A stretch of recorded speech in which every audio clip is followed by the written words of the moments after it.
Hi, and welcome to another exciting episode of the Andre The Beast Crayton Show.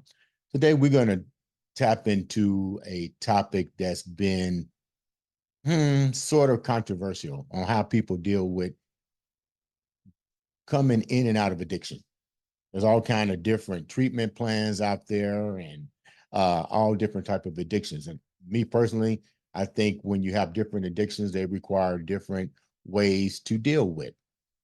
Today on the show, we have all the way from Dale. Let me make sure I get the pronunciation. Dale Ray Beach. Yes.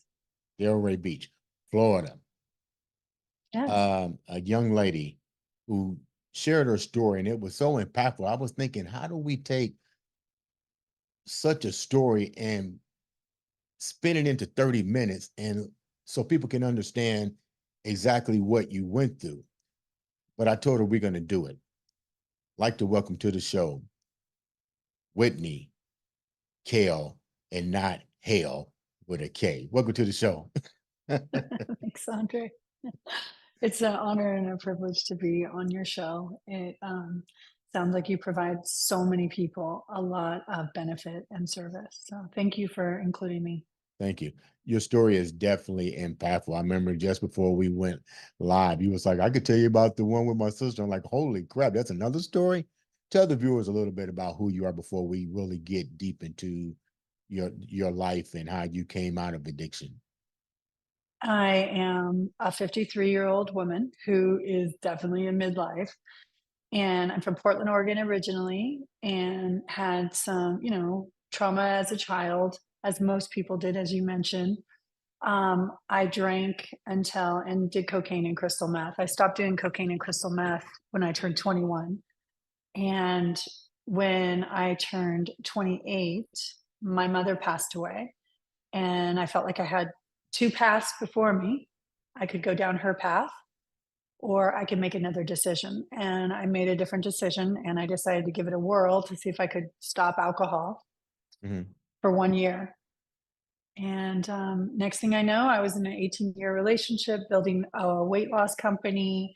And I've been a coach for 22 years this year. Congratulations. Yeah. Let me go back a little bit. You said something that was really profound. So let's go back to where it all started. Portland, Oregon. From what I hear about Portland, it's a great city, great community, great everything is great there. How in the hell do you get caught up in addiction of drinking, and more importantly, what you just said, crystal meth? I don't even know what that is. Yeah, so crystal meth is actually one of the capitals in Portland, Oregon. You make it in the bathtub with chemicals. And my girlfriend's sister's boyfriend was actually one of the people making it. So I had easy access to crystal meth as a teenager, and I started using at 14. I'm ADHD, so it actually, which is a symptom of trauma, and it actually helped me stay focused.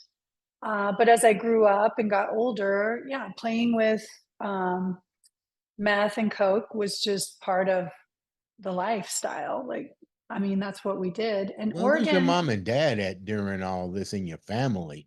I can't imagine just walking in the house and seeing my kids, teenagers, just smoking and drinking. Where was your role models? Where was your mom and dad? What were they like in your life?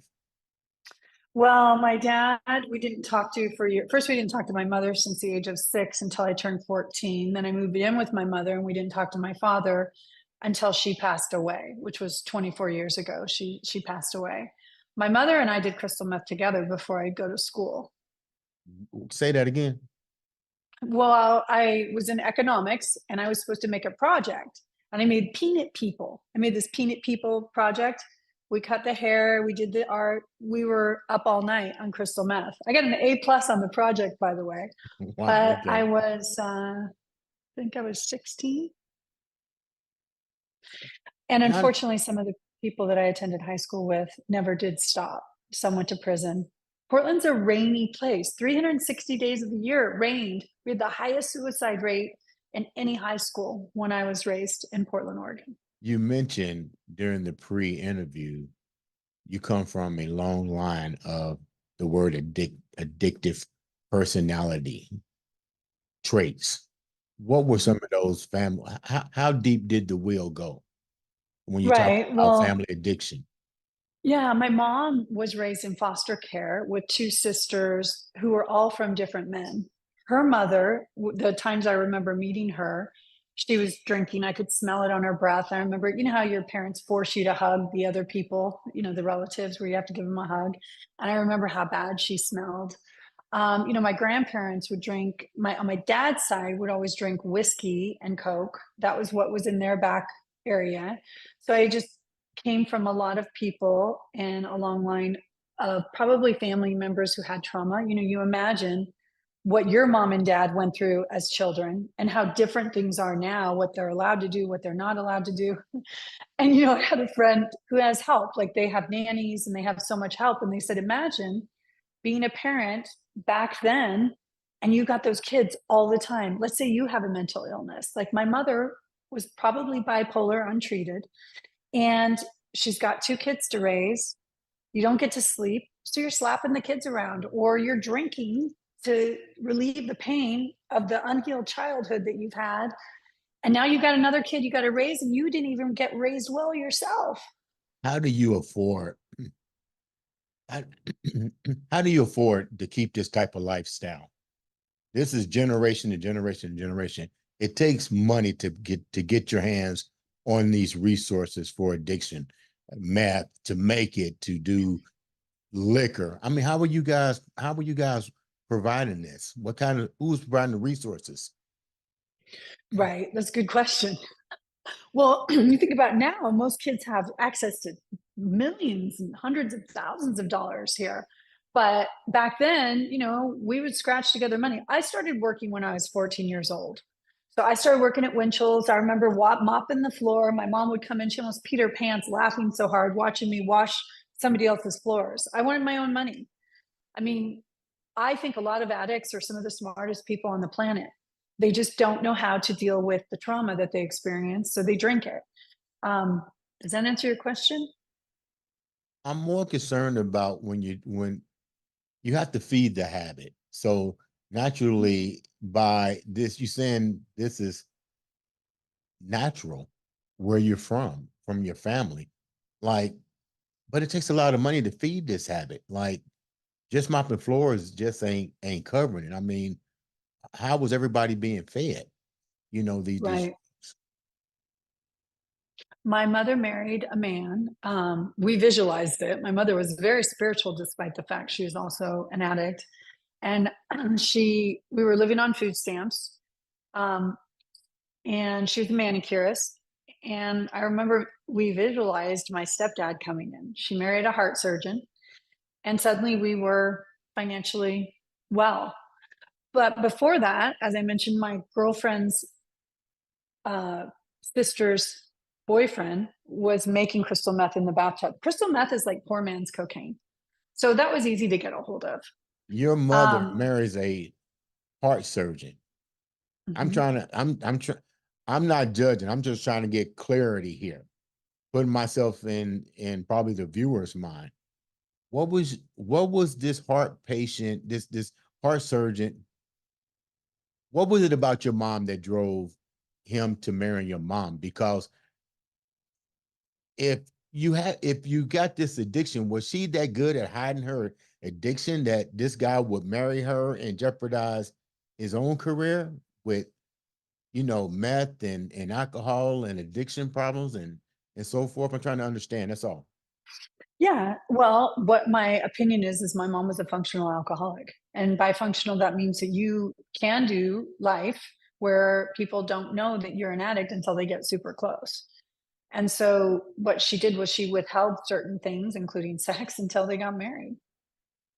And my mom was sexy. She was beautiful and she was fun and funny. My girlfriends would come over. People from school came to my house to hang out with my mom. She was super cool. What was And what was law enforcement? I mean, if you got that many people coming around, uh, almost let's call it what it is, a crack house, law enforcement has not be far. Or did you guys live in a community where they was like, fuck it, they got addiction problem, let them self kill themselves. well, um, the people who were making it, the crack dealers who were not crack, crystal meth, who were actually making it, they did have some legal issues. We were in the suburbs, so we would have parties. We'd have 200 people over, and my mom would buy the kegs. So we would just have huge parties in the backyard. Oregon, back in the day, it was just fields, like You guys you're lived in the outside. suburbs and on food stamps. Yeah. Well, my dad was a cop, by the way. Speaking of where was the police? Wait a minute, time out. Your father was a cop He and was a he police was officer with the aware Portland of what Police. was going on with Yeah. in your household. Well, he knew what was happening with my mother, so that's why he ended that relationship. And he remarried, and we just didn't talk to him. He would hear about stuff like my sister and I were shoulder tapping. You know what shoulder tapping is downtown. We got someone else to buy us beer, and we crossed the street illegally, and we got in trouble. And they almost gave us a ticket. And then we said, what's your last name? And it was Kell. And they said, oh, we know your dad, David Kell. It's like the military, the police department. It's a brotherhood. So they let us go. I got out of a couple tickets because of that. But So because didn't your father, the police officer, see the unhealthy environment that his kids were in? And did he step up to take control of the situation? Because you said you was using while you was 13. So you was using um right 14, 14. So you were still using after your father left your mom, correct? I moved out of my father's home at the age of 14. So when I moved in with my mother, we were not being watched. So we were wild. And I'd already went through, and what my opinion is, by the way, Andre, I learned recently, not too long ago, from my cousin, that her father was beating her brothers. My assumption, my suspicion, although my father would never talk about it with me, he's not open to talking about and discussing things about our family. They didn't talk about stuff back then. But what my assumption is, because she said he didn't beat her, my cousin's a woman, but he beat the boys. So my assumption is that my dad was emotionally unavailable and didn't have a relationship with my sister and I because he was afraid he would act out on what happened in his childhood. What happened to your So dad's childhood? Do you have any idea? his dad was a garbage truck worker, and I know that he and his twin brother tried to kill each other. And I'm pretty sure that my grandfather beat the shit out of both of them. So I believe that is why my dad didn't get involved in our lives when we left his home and went to be with my mom. My stepmother said, don't call for 30 days. My Why? stepmom was jealous of my mom. She was insecure. She had another daughter. She just didn't really feel, a lot of women, in my experience, don't have the love for themselves and the knowing that their value is high enough where they don't have to compare and compete to other people. And I believe that my stepmother, even the last time I saw my dad, she sat in between my father and I hadn't talked to him in 20 plus years. I know this is kind of like a hypothesis. You mentioned the environment where you grew up, Portland, Oregon, nothing being around. How widespread was addiction as far as you can remember? Well, I can tell you that a lot of the people I went to high school with either post about being sober or they've passed on, or they're still in it. My girlfriend, when I went back for my 20-year high school reunion, one of my best friends, the one whose sister was using or was dating the guy who was making it in the bathtub, had went to prison for beating up her husband. And there was another woman who had scratched her face so much because, you know, you get the skin stuff, and when you're on crystal meth, it makes you weird. So she had done some pretty serious damage. And You see a lot of stuff going on at a young age. When do you decide no, let me rephrase this. When did the move to San Diego take place? Eventually you got to realize something just ain't right. Right. So when I left Oregon and moved to, oh, I mean, I don't want to go through the whole story, but eventually we ended up in San Diego. My mother and I had physical fights at some point in our relationship where we'd be drinking and we would physically get into a fight. We were best friends. I loved her so much. So when I had my own place, I was just reflecting on this not too long ago. When I had my own place to live, we got along really well. Did you What know would why you were happen fighting? Did you know why you were fighting? my belief is that the spirit of alcohol took over. If you allow spirits into your body and you ingest a certain amount, you're no longer there. You're checked out. Another spirit's come in I and it mean, but takes over. I guess what I'm saying is, Anger. they usually say, when like you said, when you're drunk, everything comes out. Can you reflect back then some of the things you might have said to your mom? Because that's when you probably was most vulnerable and everything just spilled out. Do you recall anything that you guys were saying amongst each other and then look back later and go, wow, I can't believe that, that was all bottled up inside me? Well, my memory is not great, I'll be honest, at 53 menopausal. But what I can say, and we were drinking at the time and drugging, what I can say is that there was a lot of anger. My mom demonstrated, and this is something that I've learned in therapy, she was able to quickly use other people's systems to process, digest, and metabolize her anger. She did not have a demonstration of how to process, digest, and metabolize her own anger and let it go. Mhm. So I never had anyone to demonstrate to me how to do that internally.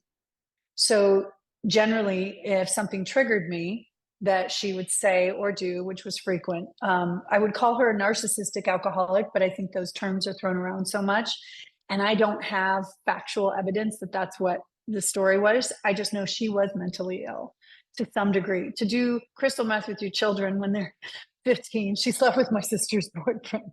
I mean, she was out of control. She didn't have a demonstration. There was no one who led her into her own heart to help her know how to process, digest these emotions that she was having. And when you don't have someone teaching you that, my opinion is, in addition to all the trauma you've experienced, you look outside yourself for answers. So physical violence is outside yourself. If you're trying to repair a wound inside and you can beat the crap out of somebody on the outside, you feel empowered. And so, like, we pulled each other's hair. And I remember that was the last time that I lived with her. That was the one time we got physically violent with each other. I moved out. We were living in a trailer park in San Diego. And I knew I had to get my own place because we were going to do some serious Did damage to any of each you other. guys And ever get incarcerated from your actions? my sister was on antabuse at the age of 15. I don't know if you know what antabuse is. Some of your Mhm. watchers will. And she was arrested 3 times. She stabbed me in the back with a knife one of those times, and she hid in the bushes outside. So she didn't get arrested for that. But she did. One of the times she used my ID when they pulled her over for DUI. And we had this school program where they come and pick you up at school. Or if you get drunk, they pick you up from the police station.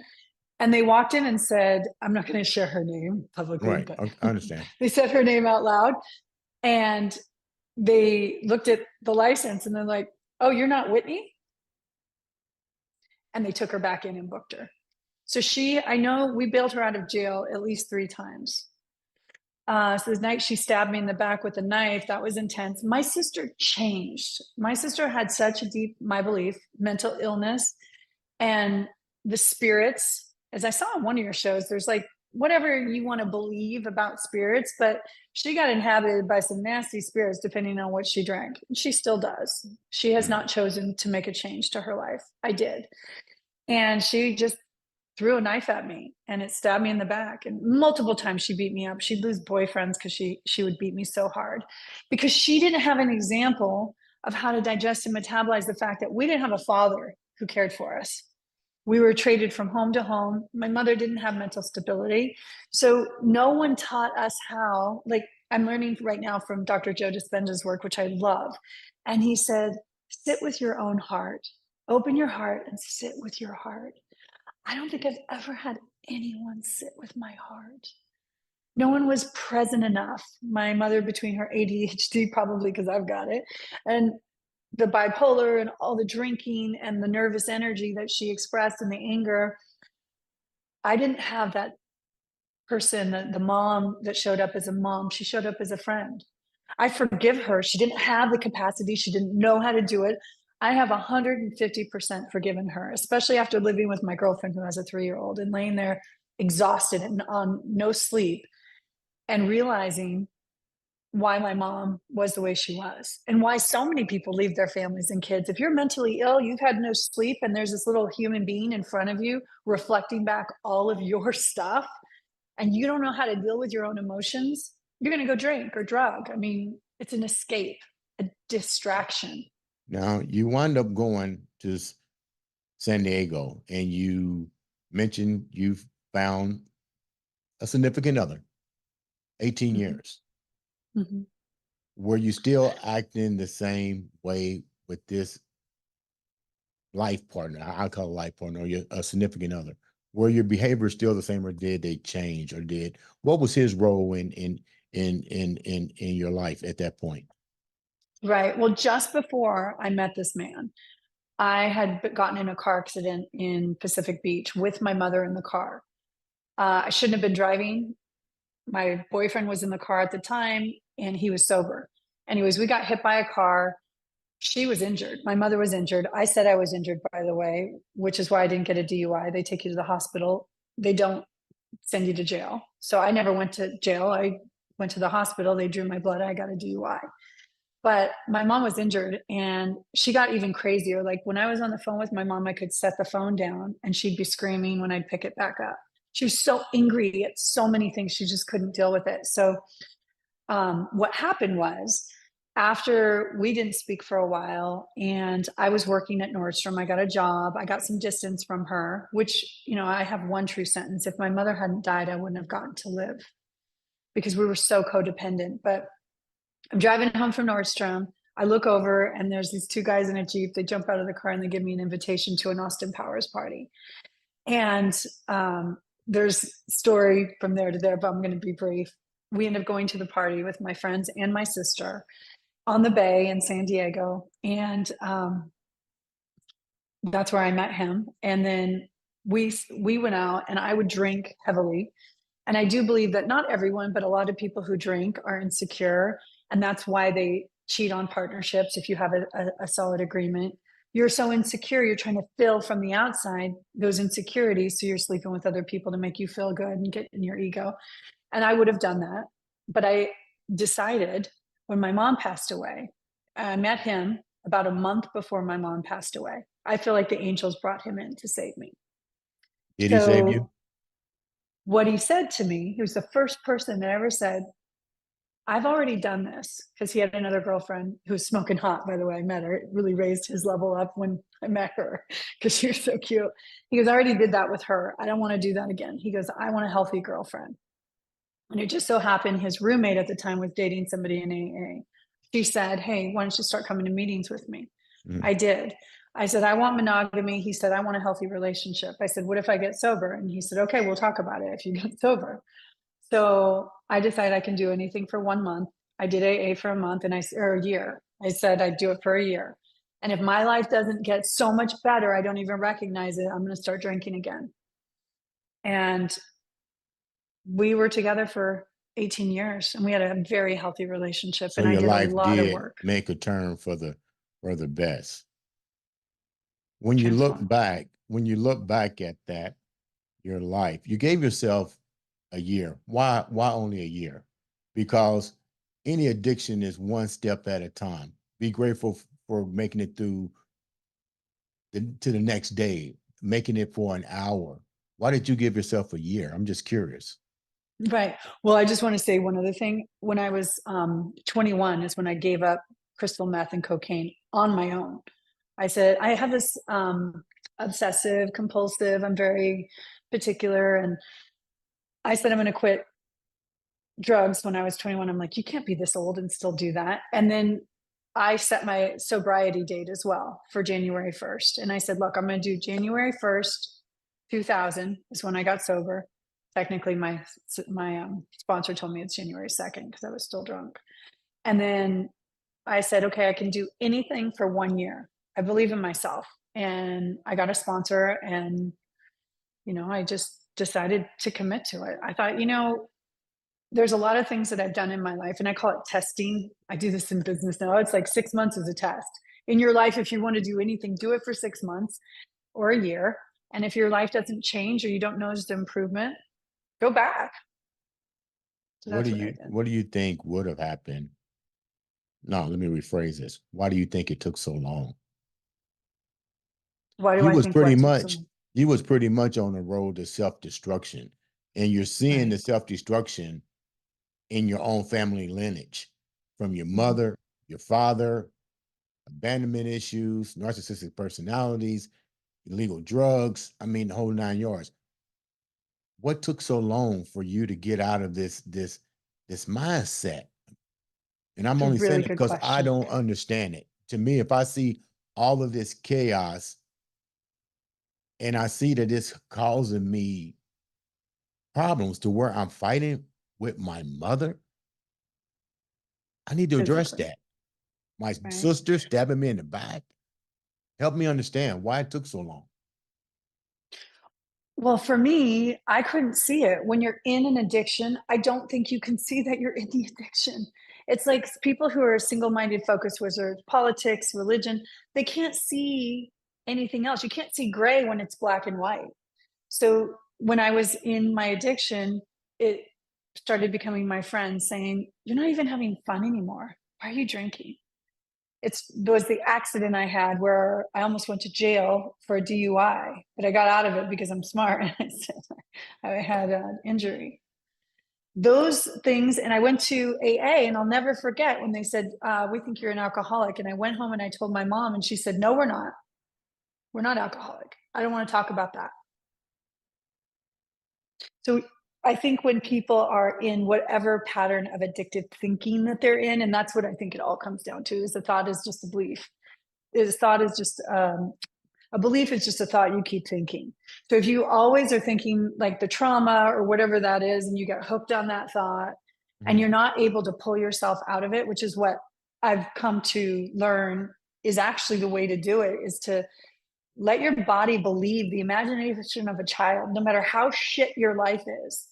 If you can sit in that shit and just feel in your body, what would it be like if everything I've ever dreamed of came true? What does that feel like? So what I do is I imagine my friend's 3-year-old, how giggly she is and how sweet she's. I'm in love with her, and it makes my heart so full. And I hold that. I hold that belief and that imagination of what feeling happy, feeling grateful, feeling like $20 million is in my bank account, feeling like I'm so healthy, feeling like I have the relationship of my dreams. I'm madly in love. mhm. And what has been happening for me is things have been shifting. But going back to that time of when I finally got out of drinking and drugging was other people's opinions. Mhm. Someone reflecting back to me, "Hey, you look miserable. That doesn't look fun. I don't want to do that. What was it I don't like for want you you around." really to wake up now that you brought that up? What did you really know the difference now that you look at it when you woke up unsober versus sober? So, what's it like when you start changing your behaviors and getting a clear Yeah, like mind? I would And think if yeah, you're like drinking and partying, you waking up, and, oh God, I got a headache. And, are you, like, what was that like for you? Like, to me, that would have Yeah. been like the awakening call. I'm sick and tired of headaches, but your norm was to have dysfunction. I take it. Brilliant. Very good. As a normal person, we call you normies in AA. As a normal person, I understand that you can't understand what it's like. My experience is, yeah, I felt like shit. But what turned on in the morning was that thought about wanting my next drink, how to distract myself. That's what I come to learn my addictions are here to serve me with, is to recognize I need to get off of the roller coaster, the hamster ride of that particular thought, the physical addiction, whether it's smoking or drinking.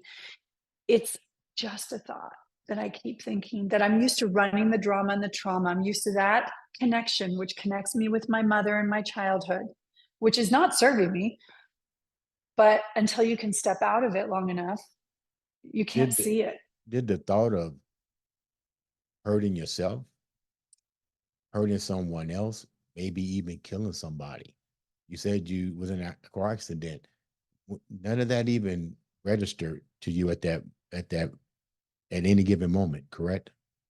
Well, what I'll say is that if there's a police officer anywhere in a range sober 24 years, I can see it. I used to drive drunk so much, with that one eye open, trying to get home. Really? I would say that I wasn't aware. And that's why I have so much compassion and empathy for people.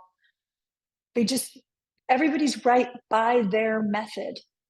I was right by the method because that's all I knew. I understand. Everyone, every position, people are all coming from their perspective in life, and they're right by that perspective because that's all they know. I Before just, we wrap up, and let yeah, me first say thank you so much for coming on and sharing such a beautiful story of addiction and coming out of it, you know. But my question is, you went to AA. Were there moments in AA that stories or that impacted you, that made you say, because I guess when you go in there and you're used to the norm, you probably went in and was like, "Oh, I can beat this." But as you sit there and listen to other people's stories, did some of those stories help to change your projective of way of thinking? for sure. What I learned in AA, which I use now in my coaching practice, is telling stories from an I perspective is the only way that people are going to hear you. When you speak for the general population, Right. how can you speak for another person? So that was one of the things. This is my feeling, being able to feel things again, because alcohol, drugs, it prevents the feeling, because I was so scared and I just didn't know how to digest and metabolize fear, anger, all of those emotions. So alcohol was a buffer and it was numbing. And what AA allowed me to do was have another person, like I said, with my former partner, when he said, I want a healthy girlfriend. Your sponsor is a healthy example of what's possible should you choose to go in this direction. And they hold your hand.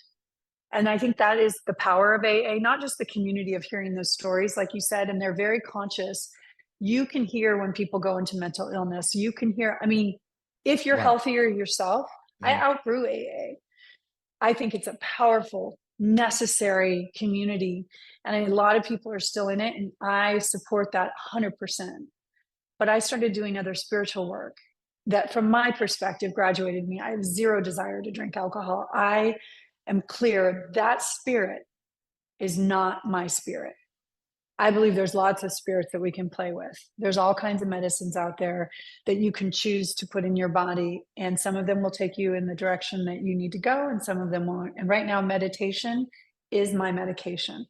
What are My you number doing? one spirit is self right now. Sorry. You're doing a lot of stuff now with physical health, mental well-being, financial, and more importantly, the word I like to use, abundance and stuff. Before we wrap up, what's your life like now? What do you want people to get out of your story? I have moments where I feel like I am the happiest I've ever been in my life. Freedom is my middle name. Now, what was most important to me when I was 15, 20, 30, 40, and now in my 50s, completely different. I am so proud of myself for making the decisions that I made, that discipline, the way that I took care of myself when no one else was there to show me how. And I made decisions. And then I feel like, the steps that I was able to move into really helped me. So I'm very grateful. I'm happier than I've ever been. And if I hadn't, I think a lot of people who end relationships, I ended that 18-year relationship. I think what happens is people know that a relationship is over, whatever that relationship is, with alcohol, with a spouse, friends. They know it's over, but they stay in it. And they don't hate the other person. They hate themselves for not ending it, not choosing to take discipline or to take healing or to take their own life back. And what I've done is over and over again, I've stood up for myself. I've been open-minded to take the next step from a healing perspective. And I believe because of that, my spirituality is tight. I have a very, very strong spiritual practice. And, a lot of people tell you to do self-love. I feel like I've had a direct experience with what that actually means. And you were loved when you were little, is my guess. So the people out there who don't have addictive behaviors, they were loved in a healthy way. Mhm. You were cared for.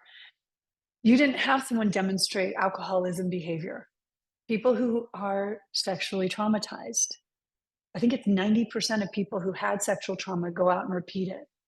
It's just, we're just doing, this is why I have so much compassion. If you imagine whatever happened in someone else's life, who were their parents, you can kind of get a sense of what that person's gone through. So for me, ending my relationship with addiction, and I do it all the time because I have addictive thinking still. It's not, there's no, there's no end to this journey until we're dead, in my opinion. Right. It's a practice over and over again. You know what? Thank you so much for coming on, Whitney, and sharing that beautiful story. I wish you the best in your future endeavors. I know you definitely, this story will impact, if it doesn't impact the world, it will impact one person. And sometimes that's all we need to do is impact one person. Ladies and gentlemen, this has been another exciting episode of the Andre the Beast Crayton Show.